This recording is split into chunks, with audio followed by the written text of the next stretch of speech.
We are back. Today was a good day. I made brownies. They were good. They went over well.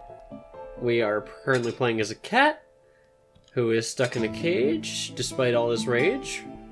Her rage? I don't know. What I do know is that we have to get just a little bit more and bam, we are out of that cage. So we have one or two ways to go. Susan is hurt pretty badly. That's right, we go this way. Poor Susan. Just had her face covered in bleach. Ugh.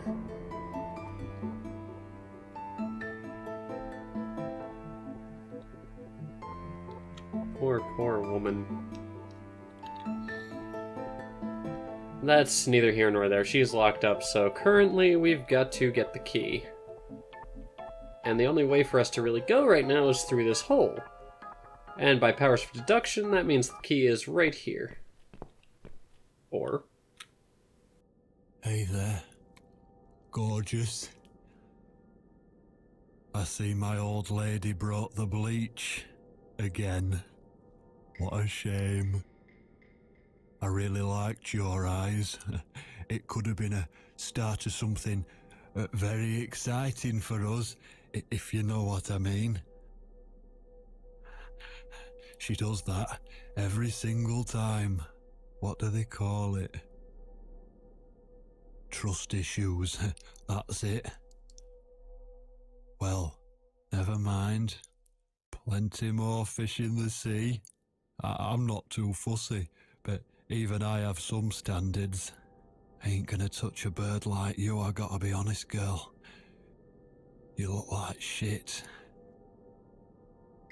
But I wouldn't want you to think I'm not a kind man. Plenty of time until dinner, and you're in pain, so I've brought something to end your suffering. Think of it as an option. I've got this gun here. It's one of my favourites. There's just one bullet in the chamber. Large caliber. You'd be long dead before you'd feel any pain. Sounds good, doesn't it? I mean, it's just an idea, you know, no pressure. Ah, of course. You can't see it. That bleach turns your eyes to nothing but jelly.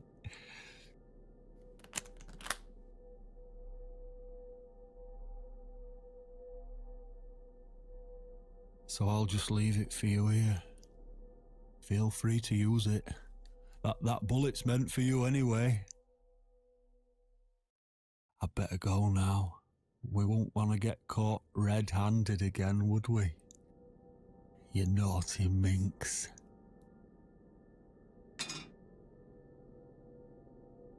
What was that? You can't reach it? Well, what did you expect?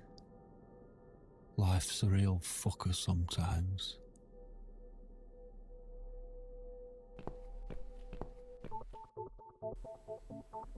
Bob, you bastard. I got nothing. That whole cutscene, like... I've probably mentioned before that this... Hi. Now from right... We can just pop up here. He won't see us. I think we have to wait until he looks back down to clean the gun again. Wait for it. Oh no! Yeah, we do. We have to wait for him. There we go. Go, kitty, go! Whew! That is... oddly tense. But anyway, I feel like this is one of my favorite chapters of the game. I love the voice actors, I love the setting. I feel terrible for Susan, but this is definitely one of the coolest points for me. Then again, this whole game is pretty awesome. What? Who's this? My eyes. I can't see a thing. That bitch. A key? Who are you? Say something. Anything. I should be able to unlock the handcuffs now.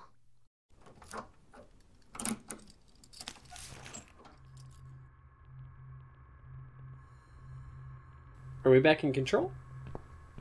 We are. Ooh, what's this? The gun. That idiot left his gun.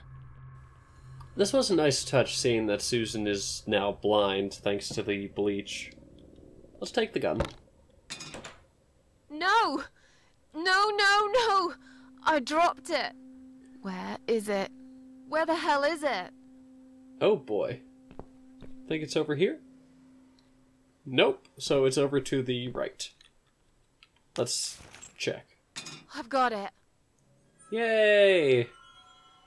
Now we've only got one option! I mean, we were pretty much good to go after Dr. X, so I don't see why that principle shouldn't apply here. I'm sorry, Mitzi. I have to break my promise.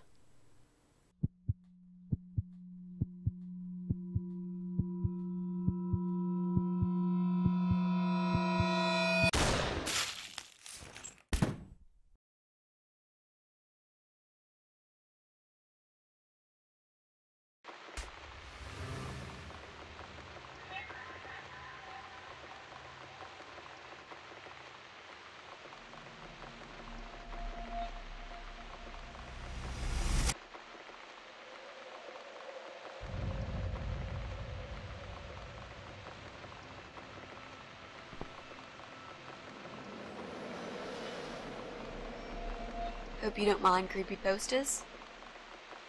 It's your room. You can do what you like with it.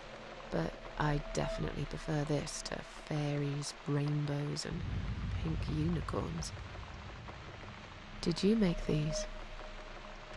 No. My boyfriend made them. Some of them, anyway. So, Miss Ashworth, I happen to have a bottle of wine in my bag. I was going to leave it to Robert, but I forgot all about it. Robert? The guy with the rats? Oh, yes. Of course. So, shall we have a drink, then? We could get to know each other a bit more. I know, I promised I won't get in the way. And, I mean, you don't have to if you don't feel like it. But since we're going to live together for a little while, it won't hurt if we talk to each other, will it? Not at all, Mitzi, not at all. Now, if you look to the left, you can't really see it from here. That poster says Downfall. That's actually the game that came before the Cat Lady. I have it ready to install on my computer. Who knows, I might record it afterwards. Depends on how I feel, because I downloaded this from the same group that did this. It's Studio 7 is the publisher, I'm pretty sure. We'll get a little bit more info on some of the characters that were in there later on in this game. But let's move on. Yeah, that's okay, I guess. Great! I'll bring the wine. Oh, damn. It's one of those bottles with a cork. Have you got a bottle opener, Miss Ashworth? In the kitchen. I'll go get it, shall I? Yes, please. And while you're there, could you get a couple of glasses, too? Certainly. Ah, curses. Mitzi's obscuring the Downfall poster. Although green is very flattering on her, I must say. You know, I always did like Susan's flat. I don't know if it's just the decor, or if it's the aesthetic choices here. It seems nice.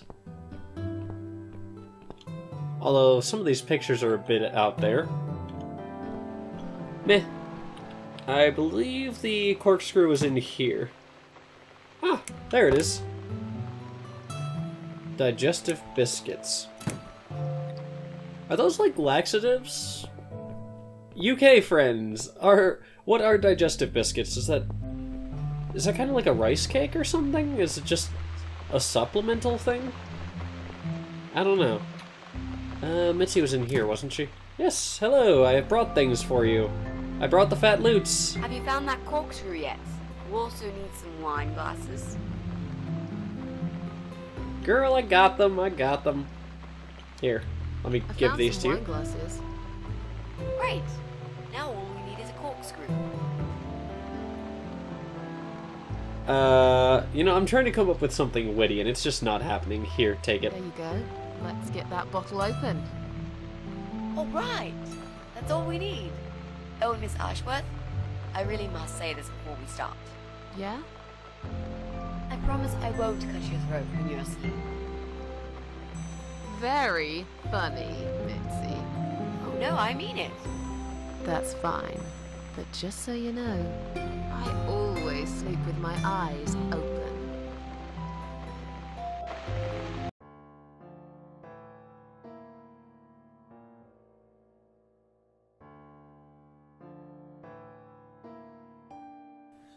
Had to turn my phone off, my apologies. Or had to turn it on silent. They keep changing the notification settings and it bothers me so much. Let's just go down the list here. So, the Big C. Want to talk about it? Well, to be honest, I didn't really want to tell you about it like that. I put you in a very difficult position, I know. It's just that I was really desperate to get this room. I hope you can understand. This is the last and most important thing I must do before my time is up. It's fine. You seem alright. It's just... I find it hard to trust people these days. Maybe it's time I opened my eyes to see others have problems too. Some, like yourself, even bigger than mine. What kind of cancer is it? Do you mind me asking? Brain tumor. Her name is glioblastoma. Her? Yep, they're all girls, the way I imagine it. Just look at their names. Lymphoma, melanoma, myeloma, leukemia, sarcoma. Each of them a fucking goddess of death. Beautiful and ruthless. You might just be right about that, Mitzi. I used to be a nurse. I know a few things about cancer. And I know glioblastoma. She's a real bitch. Yeah, and yet she gets to be the prom queen before night ends, while I disappear down the back exit. How long? They said I had a year. But that was 6 months ago, so... yeah. Not awfully long. Is there anything... They've tried. I'm sorry. Yeah. So am I. Do you want to talk about something else? Mitzi, you can't die. You're too great to die. Stop it. Oh, it's not raining anymore. Oh well, I don't mind rain. Sometimes I even like it. But according to weather forecast, there's a nasty fog coming. Now that I'm actually scared of. I got lost in a fog once, when I was just 9 or 10.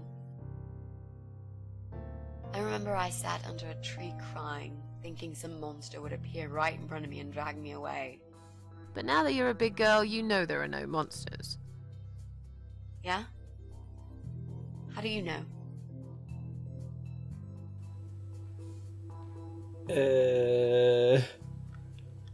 See, this one I don't agree with. This one I do.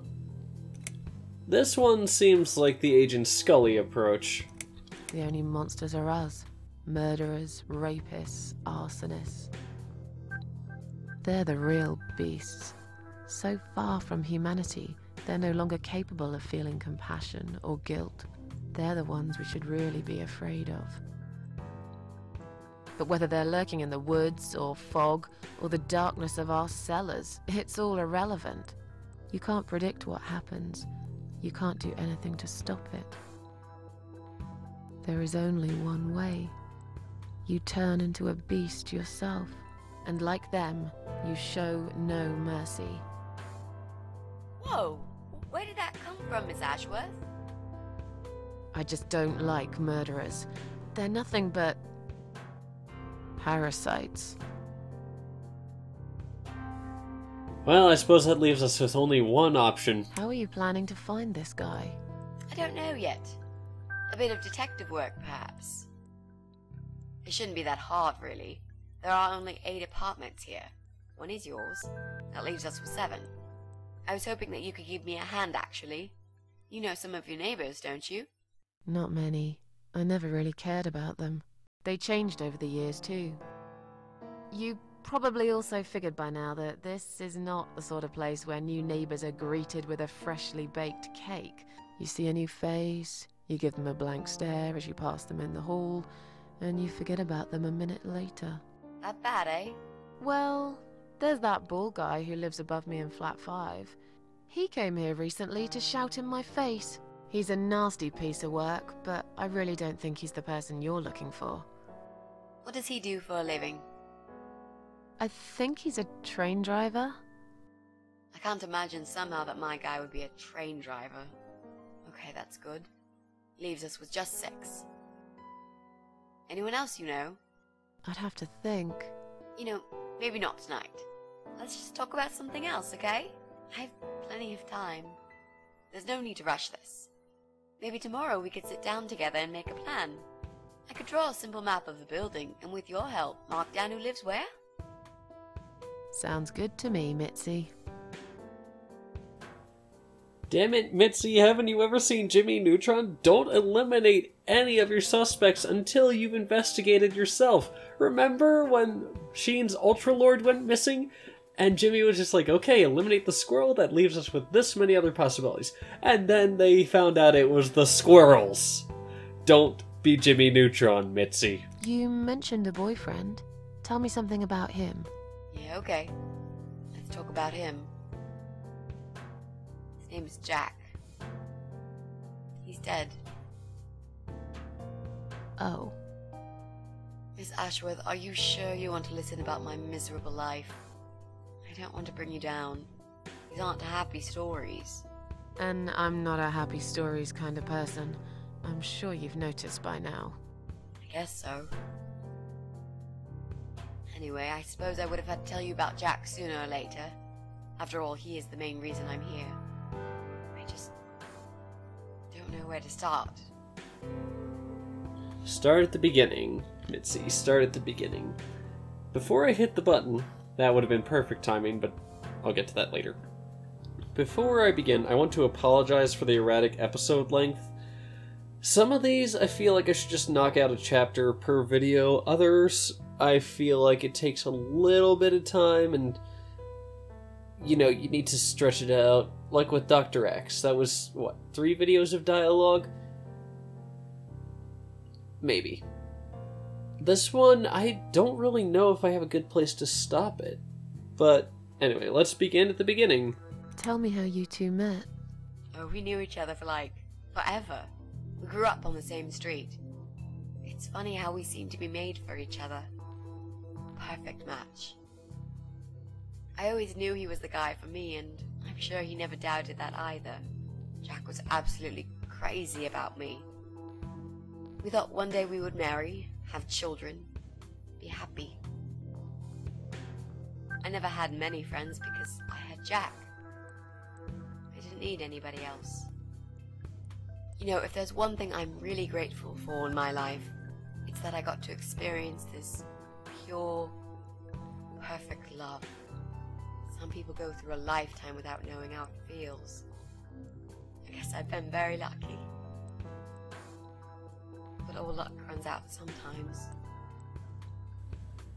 Well, let's continue on. How did he take the news about your cancer? He thought I was joking at first. He laughed. Then he got really angry. I swore to him I was serious, but he still wouldn't believe me. We had a big fight that night. It was our first and only fight. But it was awful. He smashed some stuff. His guitar, of all things, was the worst. He loved that guitar. Why did he break it? He was absolutely furious. He walked out on me that night, and when he came back the next day, he was different. He begged me to try surgery and chemotherapy. I didn't really want those things, but I did the chemo for him. It didn't help. It just made me feel sick all the time. I felt trapped in this strange place where nothing that happened around me seemed real.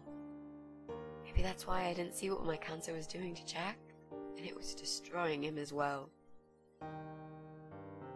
He changed. He became obsessed with death. It seemed death was all he ever thought about, even though it was me, not him, who was supposed to die. Death is a mysterious and beautiful subject, Mitzi. It does different things to different people. Jack made those pictures on your wall. Was he an artist? He always liked all kinds of morbid stuff, whether it was music, movies, paintings. So do I, really.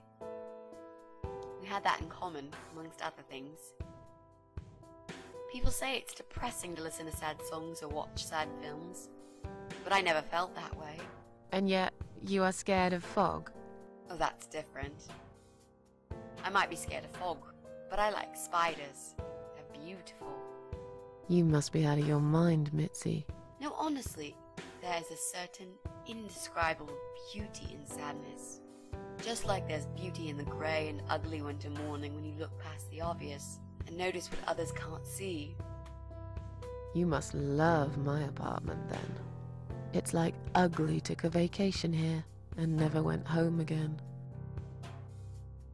How did he die? How did Jack die? It was so distant in the last few weeks before he died. What I didn't know was that he kept looking for something. I don't think he even knew what exactly. But it eventually found him. Or rather, he found him. There are those forums online, you know, about all sorts of stuff.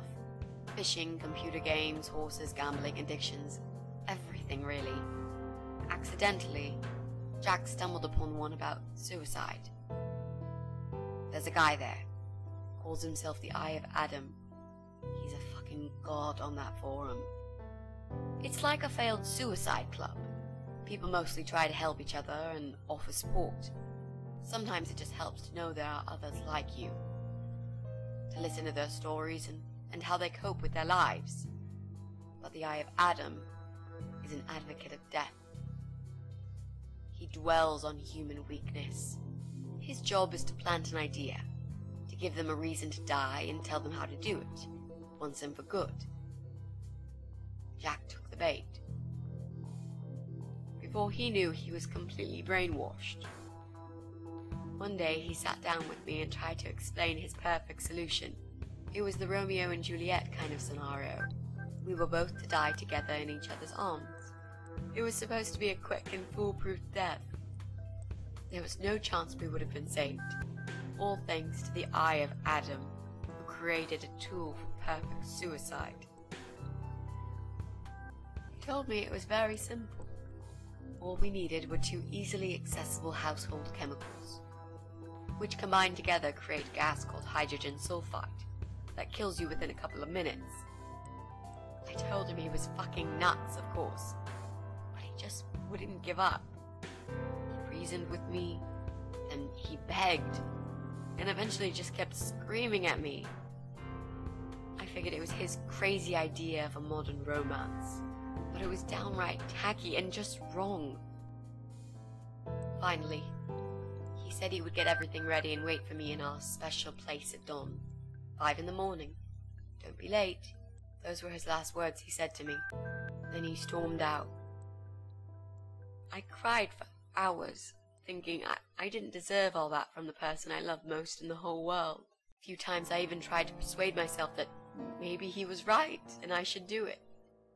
But I just couldn't. I eventually fell asleep. I didn't plan it. My head was killing me. I was so tired. I woke up suddenly. I could see the sun rising out my window. It was nearly 5.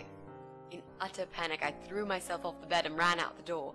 I needed to stop him. I needed to get there before it was too late. But right there in my bedroom, before I even left, I already knew it was. When I arrived at our special place, it was already bright. We used to go there in the past, drink wine, Sometimes smoke weed and listen to Pink Floyd. Sometimes make love in Jack's car. There wasn't really anything special about that old parking lot. But to us there was. It was completely abandoned. It was quiet.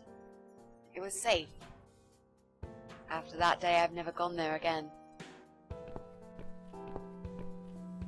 Oh dear. See, to an extent, you know, some people are right. Human beings are inherently weak, but that's why we work together. That's why we are social creatures, because we are stronger when we work together. That's part of being social, you know?